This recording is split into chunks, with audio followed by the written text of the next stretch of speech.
RVT events have become really well known within the construction sector, so they've built a great network of people who want to come and learn about the challenges around workplace health. Just a massive thank you for everybody for coming along today. We appreciate you sacrificing a morning for a good cause. We want to make sure this day adds real value to your journey and your company's journey. It's to drive change. That's the key thing, to drive change. Ensure that we can work in construction without any concerns about our long-term health. There's a massive amount of work to really get health, where it needs to be on the agenda. Get it raised up the agenda of everybody's thinking, because far too many people are losing their lives. Far too many people are dying.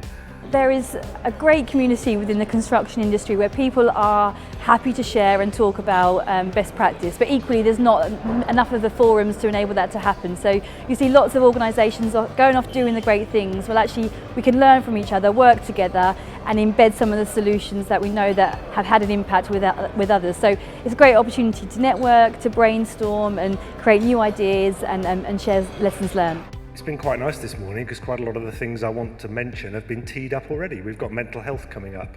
Noise is well recognised as a stressor. Effect of noise-induced hearing loss. If you get noise-induced hearing loss, there's a number of studies showing links between that and increased rates of dementia. There's also, bizarrely, links between noise-induced hearing loss or noise exposure and things like heart disease. There was a range of speakers today, wasn't there, really? And some are challenging you to think in a slightly different way.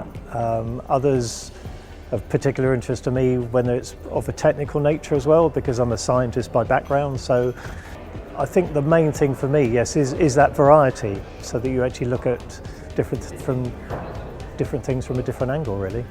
In construction, we've been looking at mental health now for the past 8-9 years, and year on year we see incidences of mental health rising, we see the suicide rate rising in construction. I'm very biased. Having spoken here today, I think that everyone should come and listen to speakers at these sorts of events. But seriously, you look at the sort of calibre of some of the people, the Kevin Bamptons, the HSC are here, people that are really walking the walk on all of these topics. The approach that we've taken so far in construction has saved people's lives. It has addressed some of the risk factors around mental health in construction. But when we look at the numbers, there is clearly more that we need to do. All these disparate health and safety professionals and occupational health professionals are all thinking the same things in their own little spaces. All getting together, you're able to move the whole industry forward. Do you have a stress risk assessment in place? Are you looking ahead and saying, right, what are some of the upcoming risks? How do we mitigate those early?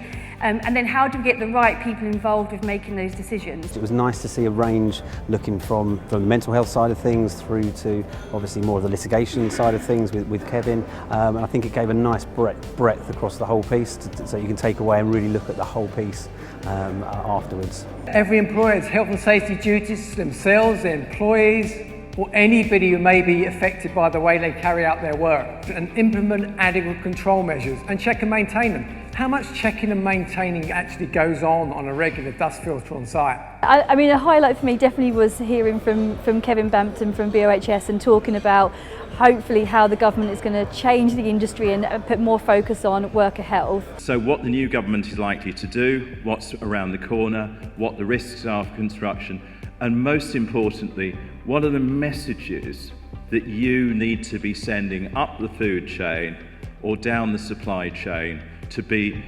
effective?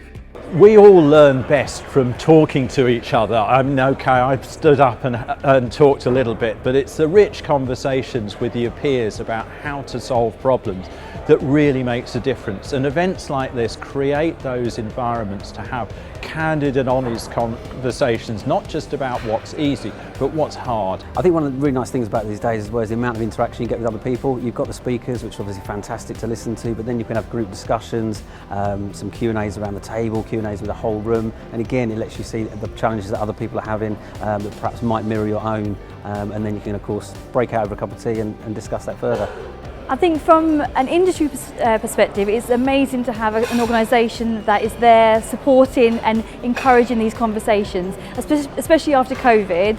We just don't have those opportunities now, and everyone's doing webinars and doing things online. But to see people have those kind of ad hoc conversations, actually that's where we're going to see those improvements that are made. So we're really grateful for RVT to be hosting today. I personally know what they deliver. In Balfour Beatty we work with RVT a lot in terms of making use of the control equipment that they provide.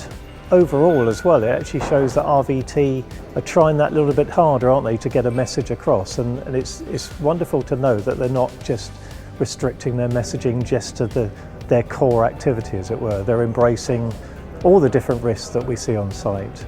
I think RVT putting on these events is fantastic. It shows that there's a commitment from them. They want to make a difference, they want to move the industry forward, and hosting events like this only goes to raise their profile and show how serious they are about that. They're very welcoming hosts.